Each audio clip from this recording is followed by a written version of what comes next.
কদর কমে যাবে, বন্ধুর কদর বেড়ে যাবে। 20 মাইল দূর থেকে বন্ধু আসবে, এলাকার সব চাইতে ভালো মেহমানদারির ব্যবস্থা করবে, অথচ 4 বছর ধরে বাবা বিছানার মধ্যে শুয়ে শুয়ে চিকিৎসার অভাবে কাতরায়, কোনদিন বাবারে হসপিটালে নেওয়ার চিন্তাও মাথায় আসে না। বলেন ঠিক কিনা? আল্লাহর রাসূল বললেন এগুলা হলো কিয়ামতের আলামত। নবী 1450 বছর আগে বলে গেছে, কিন্তু এখন মনে হয় কেমন জানি নবী আমাদের এই সমাজ ব্যবস্থা দেখে দেখে কথাগুলি বলছিলেন। আবু হুরায়রা বলেন, আমার সামনে যদি অন্য কেউ এই কথা বলতো আমার বিশ্বাস হতো না, কিন্তু নবীর জবান থেকে যেহেতু বাহির হলো, তার মানে রাত্রি হলে চুল আসবে আসবে, এর মধ্যে চুল পরিমাণ কোনো সন্দেহ না। আবু হুরায়রা বলেন, আমার পূর্ণ বিশ্বাস হয়েছে চুল আজকে রাত্রেও কি করবো, আইবো। সারা রাত সারা দিনের কাজ শেষ করছি, রাত্রেবেলা এই পাহারাদারি করার জন্য আবার গিয়া এই জায়গার মধ্যে হাজির কই, কিন্তু আজকে আর গত রাত্রের মতো না, আমি চেক রাখতেছি, আমি অপেক্ষমান কখন এই লোকটা এসে ঢুকে, আমি আজকে যে তারে ধর্ম আর ছাড়বো না। কই পরে আমি ইয়া করতেছি, রাত্র আস্তে আস্তে গভীর হয়েছে। হঠাৎ করে আবু হুরায়রা বলেন, আমার তাকায় দেখি গত রাত্রে যে লাইছি এলা আজকেও আমার এই ঘরের ভিতরে আইসা ঢুকছে। সুবহানাল্লাহ, আরো জোরে বলেন না সুবহানাল্লাহ। কার কথা বাস্তবায়িত হয়েছে? আল্লাহর রাসূলের কথা বলছিল, ওয়াসায়াউদু, ও আবু হুরায়রা আজকে রাত্রেও চোর তোমার ঘরে আসবে, ঢুকবে, চুরি করার মতলব নিয়ে আসবে। হযরত আবু হুরায়রা বলেন, গত রাত্রে দেখেছিলাম যা করতে, আজকে রাত্রেও তা করা আরম্ভ করছে। পেট্রার খেজুরের বস্তা খুলে মুষ্টি দিয়া দিয়া খেজুর নিয়ে নিজের ব্যাগের ভিতরে ভরে। হযরত আবু হুরায়রা বলেন, ভুল করলাম না, ফাখুযতুহু, পিছন দিক থেকে গিয়ে তাকে আমি ধরে ফেললাম, ওকুলতুহু, এবং তাকে বললাম, লা আরফাআন্নাকা ইলা রাসূলিল্লাহ, গত রাত্রে ছেড়ে দিয়েছিলাম, সকালবেলা নবী বলছি রাত্রে বেলা আমার এই মিথ্যা কথা বলছো, সুতরাং আজকে ধরলাম, ছাড়বো না, সারা রাত ঘরের মধ্যে আটকে রাখবো, সকালবেলা নবীর আদালতে তোর সুষ্ঠু বিচার করা হবে। নবীর আদালতে সকালে উঠাবো, এনে তোর বিচার হইব। কালকে আমার মিস কথা কয়ে ফাঁকি দিয়ে গেছো, আজকে আর তোরে কি করবো না, ছাড়বো না।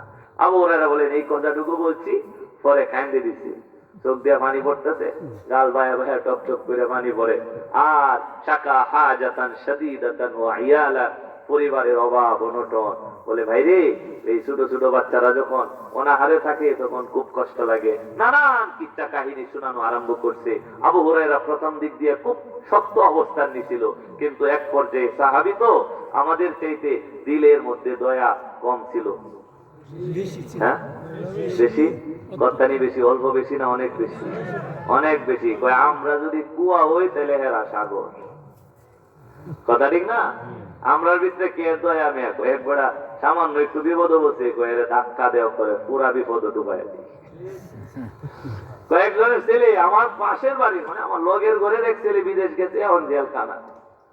হ্যাঁ, এই মাত্র 4-5 মাস হয়েছে আর কি, অন্য ভালো মতো ঋণ শেষ হয়েছে না, তো জেলখানা ঢুকতে পারে। আমি দোকানের সামনে বইয়া মুড়ি মুড়ি ওমানে আসি, আরে আসি কি, আমার আনন্দ দেয় কেনা, আর মনে মনে কি খুশি, দুনিয়া কথা ও এলা ও হ্যাঁ, কেরে দুনিয়া বললে যে আপনার কাছে আর 10,000 টাকা লাগি হাওলা চাইতো এত না, তো আপনার সহ্য হয় না, আরেকবার ভালো কিছু হয়ে যেতেছে, আপনার ভিতরে কামরানি মুসরানি আরম্ভ করে দিচ্ছে। এই অবস্থা হলো আমাদের দয়াল। কথা ঠিক না? এইগুলা দয়ালু আচরণ না। দয়ালু আচরণ তো হয়তো একজন বিপদে পড়ছে, আমি গিয়া সহায়তা করবো, পড়ে যেতেছে বিপদে, আমি গিয়া টান দিয়ে উদ্ধার করবাম, এটা ছিল দয়ার আচরণ, যেটা সাহাবায়ে কেরাম নজির রেখে গেছে। হযরত বেলাল রাদিয়াল্লাহু তাআলা আনহু কালিমা পড়ে মুসলমান হওয়ার অপরাধে, যদিও এটা কোনো দুনিয়ার অপরাধ না, কিন্তু কাফের মুশরিকদের দৃষ্টিতে এটাই সবচেয়ে বড় অপরাধ। সুওয়ারুম মিন হায়াতিস সাহাবা কিতাবের মধ্যে হযরত বেলাল হাবশী রাদিয়াল্লাহু তাআলা আনহুর জীবনী লিখতে গিয়ে লেখা হয়, কালিমা পড়ে মুসলমান হওয়ার কারণে এরপর থেকে হযরত বেলালের প্রত্যেকটা দিন অতিবাহিত হতো অত্যাচার আর নির্যাতনের মধ্য দিয়ে।